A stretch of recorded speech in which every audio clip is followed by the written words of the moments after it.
Hello and welcome to another episode of the Construction Corner podcast. I'm Dylan. I'm your host. Today I am joined by my blue collar badass.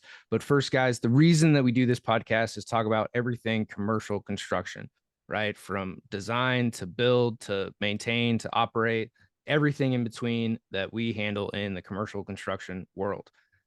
Dillon Mitchell done 750 million worth of commercial projects in my career, from schools, hospitals, offices, industrial projects, you name it, I've designed it. And then Matt here, my co-host, has done a tremendous amount in the commercial side of things and building and being a general contractor in the great state of Michigan on building and actually building everything from ground up for commercial construction. So with that, guys, we bring you both sides of the fence, both sides of the table, and everything that we know in the commercial construction world to help you guys build better. So without further ado, Matt, how's it going, man? I appreciate you having me on the show, Dylan. It's it's a unique experience to be here.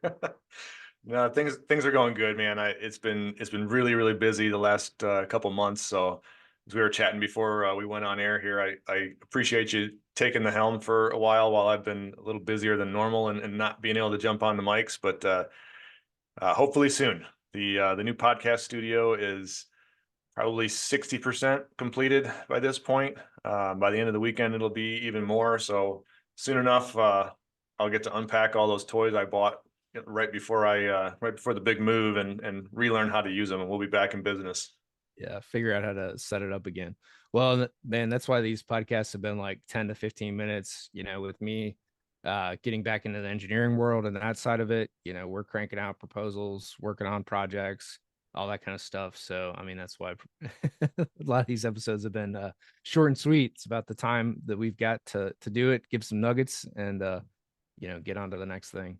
You know what, man, I like the short shows too. I think people generally respond well to them. It gives us a chance to just kind of spit some fire and then get back to reality. Because, guys, as we've said, nobody's making any money on this show here. We're not running ads. We're not charging for anything. So we rely solely on you guys liking and sharing the show and helping us to keep growing this thing organically. We love doing it. And if you guys want to keep hearing it, we just need you to do your part in this partnership and share the shit around for us. Yeah. I mean, this is, again, given everything that we know in the commercial construction world, like, it's been our lives, it's what we do. And, again, with Matt's take on the general contractor side of the fence and actually dealing with shit in the field, and then mine from the design standpoint and everything that goes on seemingly behind the scenes, we have a lot of lessons to share over our decades of experience. We're building America, man. Yeah, like, I mean, the show that posted today as we're recording this, I talk about honor, right? And it's like the thing that stands the test of time, right? Like, in any city, it's always that iconic building, right? And if you've lived in your community for a long time, it's the people that worked on that iconic, be it a church, a downtown skyscraper, a cathedral, whatever it might be within your community, that school, the hospital. And like all of those projects, you probably know somebody that worked on it, especially if you're in the construction world, right? Like, somebody that worked on that hospital tower, or that downtown office building, or that restaurant that you absolutely love, whatever it is. You probably know somebody that worked on it, and that's just a really cool thing. And that stands for 50 years, 100 years, or even more. You look back in Europe, right? Thousands of years for some of those buildings. So pretty cool what we get to do. It's very cool what we get to do. And it's very cool that you just nailed that segue into what we're going to talk about today. Because, yeah, we all know lots and lots of people that have built shit and that are involved in the building process. But there's a big problem we have in our industry, right? And you and I have talked about this for years now, in that people aren't joining the trades. They're not getting involved in construction on any side of the table in the numbers that we need them to. So we're going to talk a minute about that. But that's one for the record book still, and that was a brilliantly presented segue. I'm cheering for you on my side.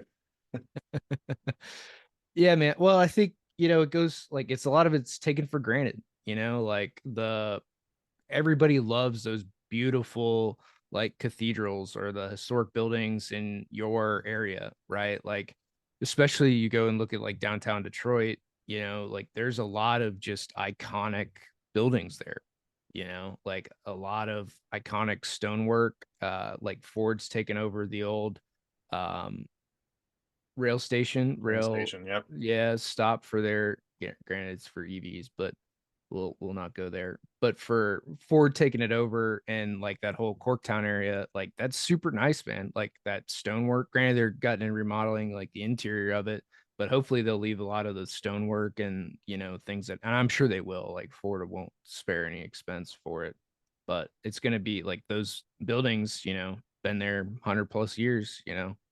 It's just cool. And they were all built by man, by people, right? By human hands. And guys, we the trades have taken a bad rap. The construction industry in general has taken a bad rap over the last really 2+ decades. And it's the problem that we've all known about. It's a problem that a few people have talked about and pissed and moaned about throughout the years, but no one has really ever done anything. And it's led to this problem right now where we have such a shortage of, not just a shortage of current labor, but a shortage of young people having any interest in the construction industry whatsoever. We pulled shop class out of high school. We did a whole bunch of shit to push standardized testing, and we don't need to get into politics of all this today. But there's a lot of things that we did, and we also allowed to happen that have crippled our industry. And if we don't make a very quick and concerted effort to fix that, it's going to be a big problem. We've talked before about construction is one of the few industries that can't go anywhere, right? There's no way to automate building a building. You can do aspects of it. There's a lot of cool technology we can put in place, but at the end of the day, you still need people. And if you don't have people, the shit doesn't get built. So, in interest of time, because we are doing these quick episodes, I'm going to make a kind of cool for me announcement anyways. The whole blue collar badass thing that Dillon has introed with for years now, that really came out of a discussion that you and I had a long time ago about, what can we do through the podcast, through other means to increase interest in the trades and to increase interest in the industry in general. I say trades a lot, but I mean that more broadly, right? Construction as a whole, design side, construction side, all of it. And we kicked around lots and lots of ideas. The podcast helps without a doubt, right? It helps spread the word. It gets people interested, gets people, at least seeing that there's different sides to the equation, and that construction isn't just, the guy swinging a hammer or the guy, laying pipe. So actually one of my employees, about 6 months ago, came to me in a staff meeting and said, "Hey, I have an idea." I'm like, "All right, cool. I'm an idea guy. Let's hear it." And he brought up this idea of working with a local high school to help promote construction, help promote the trades, through a scholarship kind of idea. And so we basically, what we did is we took his idea and we exploded it, made it much larger and grander in our fashion. And it's taken way friggin' longer than I expected. I thought we could just kind of wave a magic wand and this thing would be done. You can't, in fact, do that. So like 6, 7 months later, I am happy to announce the Build Better Foundation is now a formal nonprofit entity. We have all of our state level paperwork filed. We have our gaming license approved.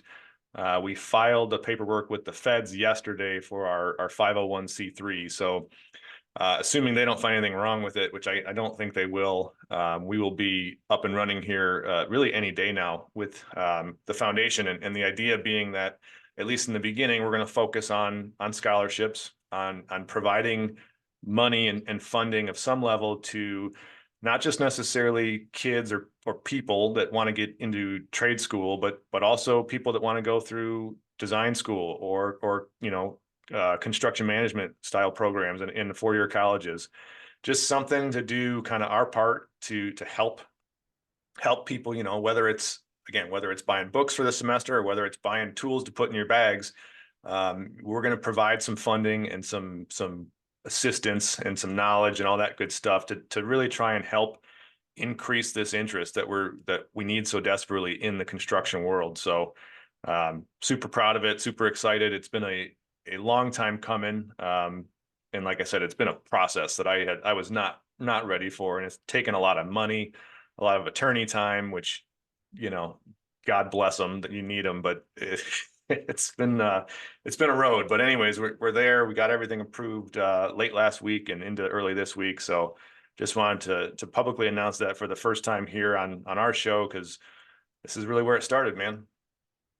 No, that's awesome, man. And big kudos to you to jumping through all those hoops. I know you have a couple nonprofits now, but in doing that, it's definitely never easy, no matter how many times you've done it and creating it. And hats off to you to really building this out. And I hope that one, I know it will be successful in getting kids into trade schools and making just construction known better for all the assets and aspects that we've talked about, right? From swinging a hammer to bending pipe to managing it to doing budgets, estimation, design side, um, and on-site management too. Like there's so many aspects of it, and I think just getting that awareness out is going to be hugely beneficial to the community, and hopefully too, through this show and your efforts and posting about it, and just showing kids getting their scholarship checks or however you decide to do that. We'll also encourage other firms around the country to start doing stuff like that. It's even a $1,000 or 1,500 or whatever it is, it doesn't have to be a five or $10,000 scholarship, but every little bit helps. I remember in applying to schools, $1,000 is like, hey man, well that pays for books for a semester, or a quarter. Like every little bit helps in those scholarship funds and going after it. So, again, hats off to you, and hopefully this will also help to inspire other companies to kind of do the same in their areas, and whether they start a foundation for it or not, I think the efforts that a company can take to provide scholarship opportunities for kids, whether it's through an essay contest or whatever, right? Or just merit based, or like, hey, you're the one that applied. You're the only guy that applied this year. And here you go, So whatever that looks like for companies, and again, whether you start a foundation or just do it through your own firm is, again, man, hugely inspiring. And I think this will be a great start for, obviously the community there in and around Brighton. Yeah, thank you, man. Like I said, we're really excited about it. We chose, there are other ways, there are easier ways to just donate money.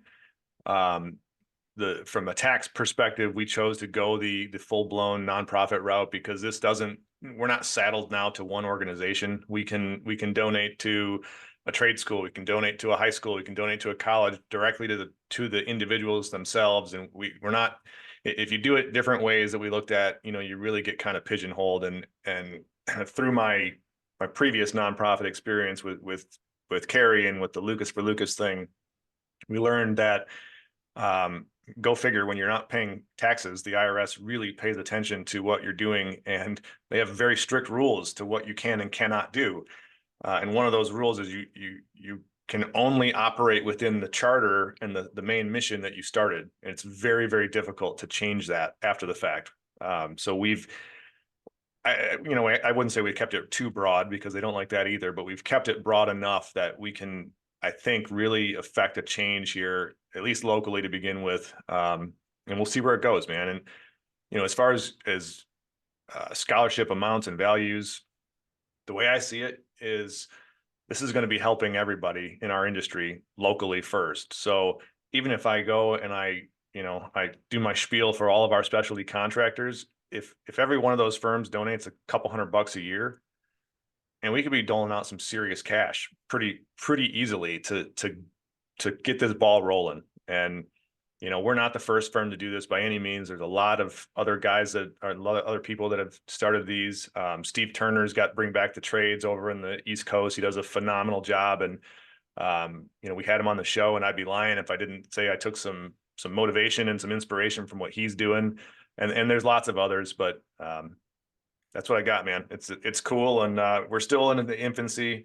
there will be a website and all that good stuff, and we'll talk about it more as we start releasing those things. Like I said, we literally just got the announcement from the government entities that be here this week, so it's still fresh. No, that's again, it's awesome, man. And I think, you know, more too about this is like this is the heart and soul of like what construction's about, right? It's, it's local people doing stuff for local people. It's helping your neighbor out, right? It's having something iconic that people are gonna see and look at for decades to come. And then, helping these kids out, right? Like people remember who they get scholarships from. Like it's a very memorable thing for them, especially being young, impressionable, and like it's just a hand when you need it, right? You're looking to go and do something, and having that hand to help you elevate. Again, you're aspiring to go to school to learn a skill, and a lot of that's admirable. And I think again we've lost a lot of that in what are we trying to really do, and going into a trade, especially, but even construction management, like you pretty much know what you're going to be doing come the end of that time. You might not know what you're going to build exactly, whether it's restaurants or storage facilities or hospitals and, churches or whatever it is, right? Like you don't know what that product is going to be, but you know that you're going to be building stuff. And so I think that especially in the trades, like you pretty much know where that pipeline's going to lead you. And it's really cool, man. And, again, I hope more firms do it. And it's the same thing that like I continue to talk about is like building out your own training pipeline for your own people. This is a way to do it through the trade schools and getting people into, construction management school or trade school. But also continue to build out the stuff in your own company, your own training, your own procedures, your own standards. We need that in the industry. We need to create and train good people. We need it really bad, and like I said, this is our small step to help push that forward. So stay Yeah, tuned. There'll be lots to come. it's awesome, man. And we'll look for updates and we'll definitely have it here on the show. But for today, guys, that is going to be this episode of the Construction Corner podcast. Until next time.